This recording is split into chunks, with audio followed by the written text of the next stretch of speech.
أما بعد فأعوذ بالله من الشيطان الرجيم بسم الله الرحمن الرحيم إنما يخشى الله من عباده العلماء صدق الله العظيم. کہاں سے ابتدا کروں کہاں پہ انتہا کروں کہاں سے لاؤں میں دعا ایسی یا رب اس سے تیری ثنا کروں.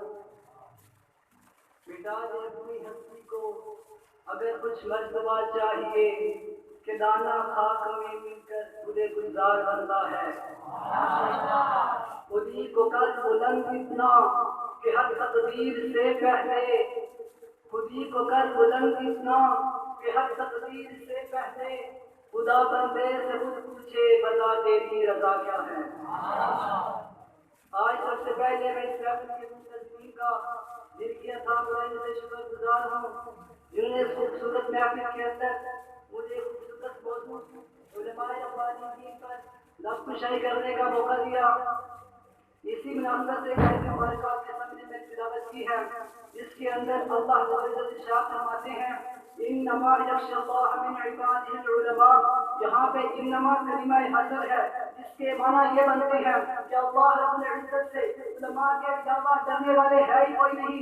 لیکن ائمہ تفسیر نے اس کی وضاحت کچھ شروع کی کہ جس طرح انما کلمہ حصر ہے کسی چیز کی خصوصیت کے لیے جس طرح کلمہ حصر ہے اسی طرح کسی چیز کی خصوصیت کے لیے آتا ہے تو پتہ یہ چلا کہ یہ مطلب علماء کے بغیر بھی ہو سکتا ہے. اللہ سے علاوہ بھی ڈرنے والے ہو سکتے ہیں لیکن کوئی بھی عالم ظاہری علوم فنون سے جتنا آگے بڑھ جائے جب تک اس کے اندر خشیت الہی نہیں آئے گی عند اللہ وعلا نہیں ہو سکتا.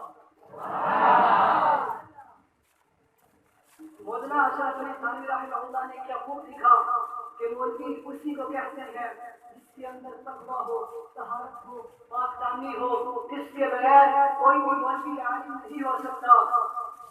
تو یہی وجہ ہے ہمارے نبی کریم صلی اللہ علیہ وسلم سے بڑا کوئی عالم نہیں اور حضور صلی اللہ علیہ وسلم سے زیادہ اللہ سے ڈرنے والا کوئی نہیں. تو میں کیوں نہ کہوں اور باب نظر کو کوئی ایسا نہ ملے گا بندہ تو ملے گا مولا نہ ملے گا.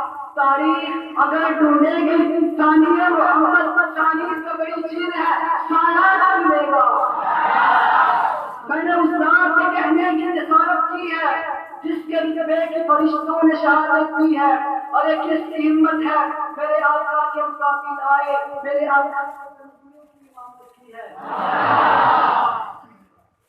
جب تاریخ کا مطالعہ کیا جاتا ہے وہاں علماء کے علمی سوالات ملتے ہیں وہاں ان کے خشیت الہی کے واقعات بھی ملتے ہیں. تو میں ایک واقعہ آپ کے سامنے بیان کروں گا. بڑی دنیا بڑی پرہم ہے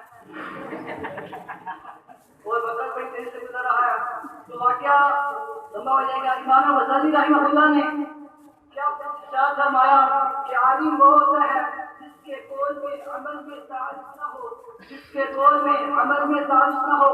یہ نہ ہو کہ دوسروں کو نیکی کا حکم دے خود اس سے عمل نہ کرے کسی وطن سون کا مثال دکھائے. علم وہ نور ہے جس کے ذریعے خشیت الہی واقعہ ہوتی ہے. اللہ رب العزت انسان اللہ سے ڈرتا ہے. علماء حق علماء ربانی علماء خیر وہی ہوتے ہیں جو ہر حال میں اللہ سے ڈرنے والے ہوں. ان کا مقصد یہ ہوتا ہے ان کی خوبیاں یہ ہوتی ہیں جو ہر حال میں اللہ کا شکر ادا کرتے ہیں. وما علینا الا البلاغ المبین.